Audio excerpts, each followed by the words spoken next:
अरे वो माफी मांगने के लायक बुद्धि शुद्ध हो उनकी पहले, तब न माफी मांगेंगे।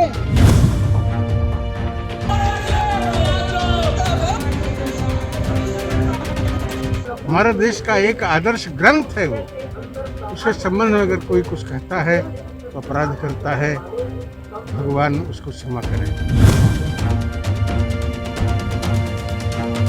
स्वामी प्रसाद मौर्य ने रामचरितमानस पर विवादित बयान कह दिया मानो यूपी में एक भूचाल सा आ गया हो। सियासतदानों से लेकर साधु संत और आम जनता भी उनके बयानों से नाराज नजर आ रहे हैं। जहां नेता इस बयान को 2024 के मद्देनजर हवा दे रहे हैं, तो वहीं साधु संत इसे मजहबी बयान समझकर नाराजगी जाहिर कर रहे हैं।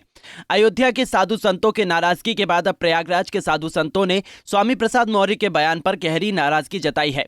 माघ मेले में आयोजित संत सम्मेलन में इस विषय पर बोलते हुए साधु संतों ने कहा है कि स्वामी प्रसाद मौर्य की बुद्धि नष्ट हो गई है। उन्होंने केवल राजनीतिक तुष्टीकरण के लिए बकवास वाला बयान दिया है।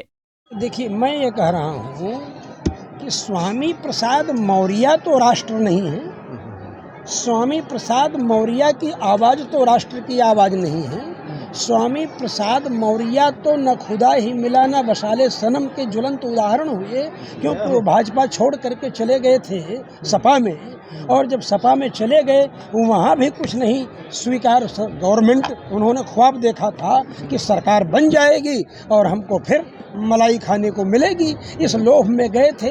ऐसे लोभी व्यक्ति जब कुछ बातें बोलते हैं तो उन बातों के ऊपर कोई कैसे विश्वास कर सकता है। कोई पागल हो जाए तो किसी व्यक्ति के पागल व्यक्ति के कहने पर रामचरितमानस पर बैन लगा दिया जाएगा, ये स्वामी प्रसाद मौर्य के कहने पर लगा दिया जाएगा। माफी मांगनी चाहिए। अरे वो माफी मांगने के लायक बुद्धि शुद्ध हो उनकी पहले, तब न माफी मांगेंगे।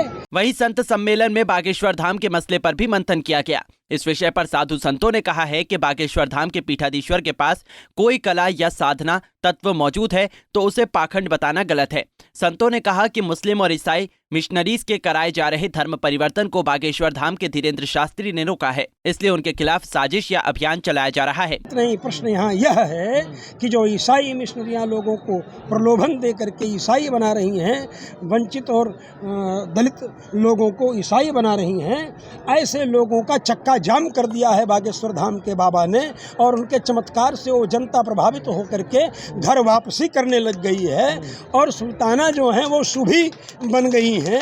इसलिए लोगों को समस्या उत्पन्न हो रही है। समस्या बागेश्वर धाम के चमत्कार होता है या नहीं होता यह प्रश्न नहीं है, कहीं पर निगाहें कहीं पर निशाना। इसलिए मैं आपको स्पष्ट करना चाहता हूँ कि जो अंतर्राष्ट्रीय षड्यंत्र है भारतवर्ष को मुसलमानों की संख्या से भरपूर करना, ज़्यादा वोट बैंक बनाना।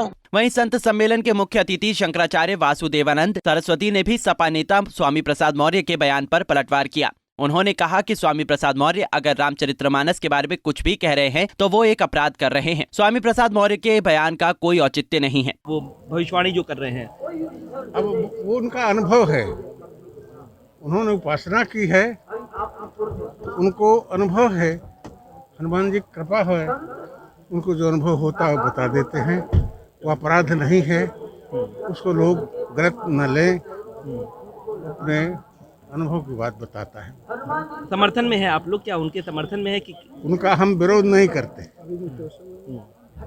अभी मुक्तेश्वरानंद ने भी कहा है कि उन्होंने कहा है कि अगर वो इतना ही भविष्यवाणी करते हैं तो कई चीज़ों में वो भविष्यवाणी करे, जैसे पुलवामा में अटैक में क्या है, कई चीज़ों में कई नेता भी ऐसे कर रहे हैं। जवाब उन्हें से ही लिया जाए। वहीं बागेश्वर धाम के महंत धीरेन्द्र शास्त्री के समर्थन में शंकराचार्य स्वामी वासुदेवानंद सरस्वती ने कहा कि उनके पास देवी शक्ति है और वो उनके समर्थन में है। स्वामी प्रसाद बहुत ढुलमुल विचार वाला आदमी है, उसको भारतीयता का बोध नहीं है, तो मन में आओ ऐसे बकता रहे तो उसको कोई महत्व की चीज नहीं है। रामचरितमानस एक महापुरुष की कृति है, हमारे देश का एक आदर्श ग्रंथ है वो, उसके संबंध में अगर कोई कुछ कहता है तो अपराध करता है, भगवान उसको क्षमा करें। बयान पर भूचाल तो आ गया है, लेकिन सवाल ये है कि क्या स्वामी प्रसाद मौर्य अपने बयान से माफी मांगेंगे, क्योंकि जैसे जैसे दिन बीतते जा रहे हैं वैसे वैसे उनके बयान का विरोध भी तेज होता जा रहा है। पंजाब केसरी टीवी के लिए प्रयागराज से सैयद रजा की रिपोर्ट। हमसे जुड़े रहने के लिए हमारे YouTube चैनल को सब्सक्राइब करें और नई वीडियो की नोटिफिकेशन के लिए बेल आइकॉन को दबाएं। अगर आप ये वीडियो Facebook पर देख रहे हैं तो लाइक जरूर करें और ज्यादा से ज्यादा शेयर करें। धन्यवाद।